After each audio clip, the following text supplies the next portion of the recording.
Remember the 5th grade when math class was canceled so teachers could escort their classes to the gym for an assembly?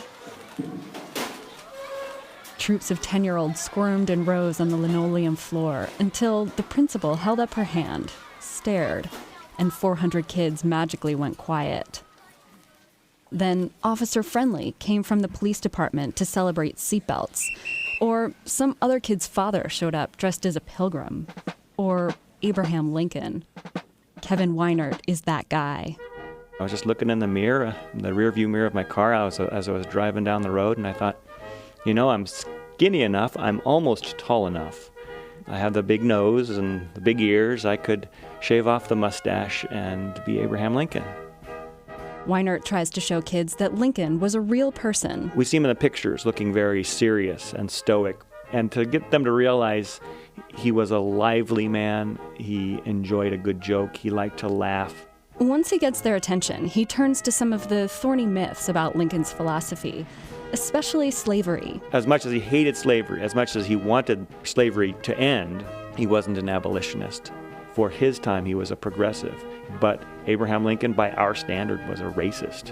I asked Weinert if I could speak directly to the 16th president. He pauses. Can I get my hat? Then he paces in a circle, hands behind his back. You know who I am, right? You know my name? My name is Abraham Lincoln.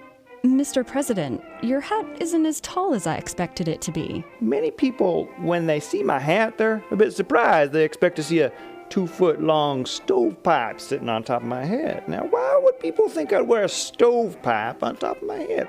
You were a lawyer, you served in the House of Representatives, and now you're the president. But you had very little schooling. How did you develop your political philosophy? I did read. My favorites were Aesop's Fables, Pilgrim's Progress, and of course the Bible. And then historical works, biography of George Washington, military history, anything I could get my hands on. Mr. President, the United States are in the midst of a horrible war. Many believe that Americans are fighting each other because of your position on slavery. I've been very clear throughout my presidency that slavery is not the issue. We fight the war to preserve this union. If I can preserve that nation and not free any slaves, I would not free any. And if I could preserve that nation by freeing all the slaves, I would free them. My goal is to preserve the union. Well then, what are your views on slavery? I believe that if slavery is not a sin, then nothing is. It wasn't until a trip to New Orleans, I took by a riverboat, I saw the evils of the auction block for the first time.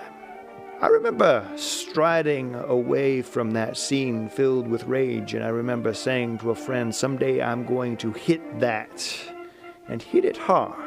Mr. President, I've heard you can be quite the funny man. Will you tell us a joke then? I was debating a man named Stephen Douglas. We were arguing over a lot of things, primarily slavery. The debate got a bit heated, and I remember at one point, Mr. Douglas accused me of being a liar. Well, he didn't say that. He said, Mr. Lincoln is a two-faced man.